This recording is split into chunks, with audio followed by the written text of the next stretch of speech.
Develop अभी तक हम लोगों को हो नहीं पाया। जाहिर सी बात है कि उसमें अब आप लोगों को ऑनबोर्ड होने की जरूरत है।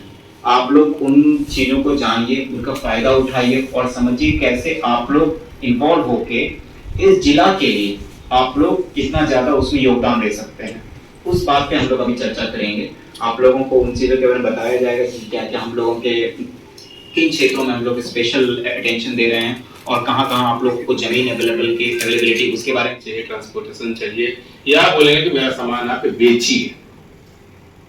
कोई यह कहने के लिए आपके पास नहीं आएगा कि आप सामान बनाइए और आपका सामान हम बेचवा देंगे या खरीद लेंगे। तो अब यह कोशिश हम सबको करने की, जो सामान हम बेच रहे हैं और उसका जो बड़ा प्रॉफिट मार्जिन है वो किसी और को जा रहा है, क्या वह सामान हम खुद यहाँ पर बना सकते हैं?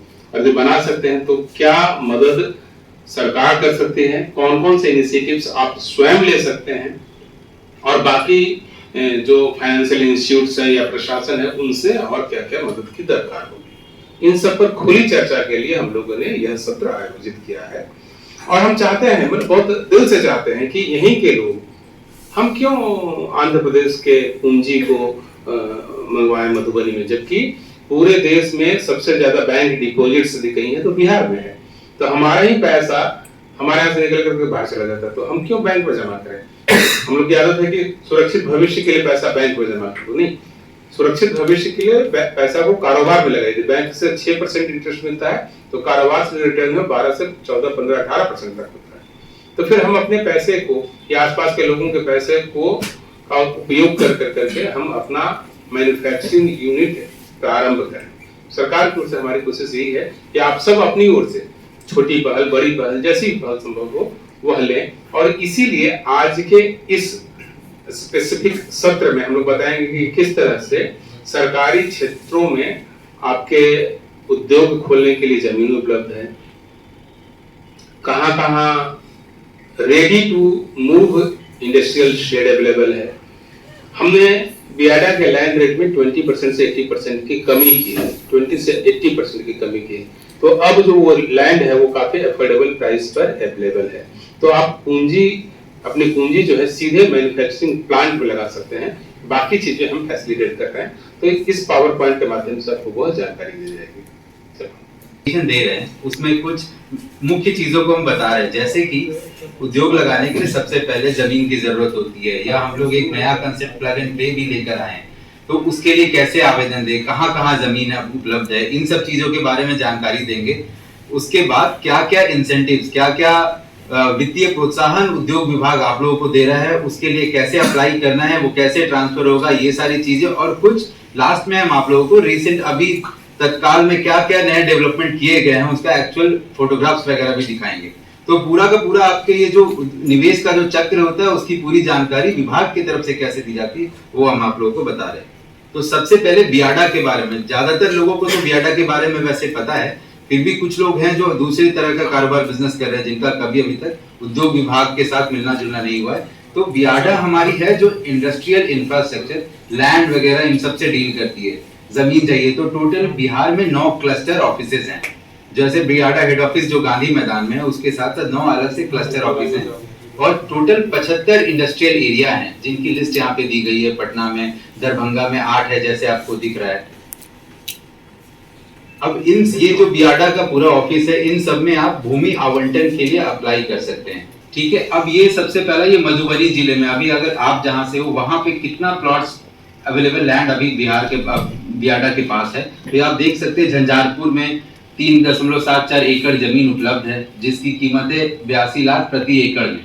तो इस तरह से आप देखें लोहट में है, पंडौल में है, सक्रिय हुए हैं खाद्य प्रसंस्करण से, वो भी इसमें अप्लाई करके इसके यहाँ पे प्लॉट या शेड वगैरह ले सकते हैं। सर जो सर जिसकी बात कर रहे थे, ये इसका एक्चुअल रियल इमेजेस है। अभी आप जाकर देखेंगे तो इसमें और भी इंप्रूवमेंट सुधार हो गया। ये तो करीब 1 महीने पहले पुरानी तस्वीर है। अब बीच में जो आप देख पा रहे हैं इसी तरह का शेड बना हुआ उनको दिया गया है, ये 10% तक मिलता है। उदाहरण के लिए अगर आप 1 करोड़ या 2 करोड़ का लोन लेते हैं और एसबीआई आपको 11% एनुअल इंटरेस्ट चार्ज करता है, 11% के 100 कर्मचारी, और आप ये सभी जो कर्मचारी है आपको लोकल लोगों को रोजगार, 7 बजे कॉल करें तो लोग आपका फोन उठा के जवाब देंगे। ठीक है,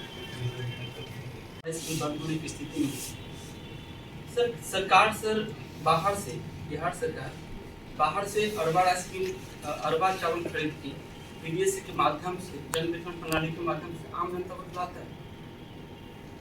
लेकिन बिहार में सर हम लोग मिलिंग करते हैं और उस मिलिंग किए हुए चावल को अरबा राइस मिल हम लोग सरकार मना करती है। ऐसा क्यों हम लोग के साथ ऐसा अन्याय है सर? देखते हैं वो दूसरी पॉलिसी के तहत ये हुआ है, तो विचार चल रहा है। ठीक है, और इसमें हम लोग आगे हम लोग अगर बना रहना चाहते हैं, अब निकट भविष्य में हम लोग चाहते हैं कि सूचना प्लांट में हम लोग उसके लिए आपके पास उसके लिए हम लोग को कैसे मौका मिलेगा, कैसे हम लोग क्या करें, उसका सब पूरी जानकारी हमको ठीक है। अभी तो जो उसना चावल प्लांट का जो आएगा वो हमारी जो औद्योगिक नीति 2016 है उसी के तहत अभी तक के हिसाब से है। ठीक है, तो इस मुद्दे पर मुझे लगता है कि उच्च स्तर पर कुछ विचार हो रहा है, कुछ पॉजिटिव रिजल्ट आपको मतलब कुछ सुनने में मिलेगा। तो हो ही गया, तो बात अभी मुझे सर सबसे भी डिस्कस हुआ था, क्योंकि मेरा फैक्ट्री चल रही है। हमारा ये टेक्सटाइल और इस सब संबंध से नहीं है, मेरा है इलेक्ट्रिकल से। मैं ट्रांसफार्मर मैन्युफैक्चरिंग रिपेयरिंग दोनों करता हूँ। तो अभी मैन्युफैक्चरिंग नहीं होता, रिपेयरिंग चल रही है।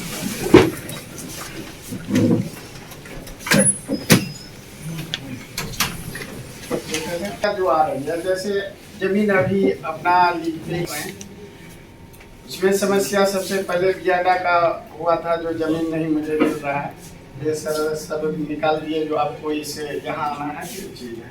दूसरा समस्या ये आ रहा है, डालेंगे गवर्नमेंट का। बैठ के बोलिए। अगर आप हमारा चैनल YouTube पे देख रहे हैं तो चैनल को सब्सक्राइब कर दें और बेल आइकॉन को दबा दें ताकि लेटेस्ट न्यूज़ आप तक पहुंचती रहे। अगर आप हमारा चैनल Facebook पे देख रहे हैं तो चैनल को फॉलो कर दें और लाइक कर दें।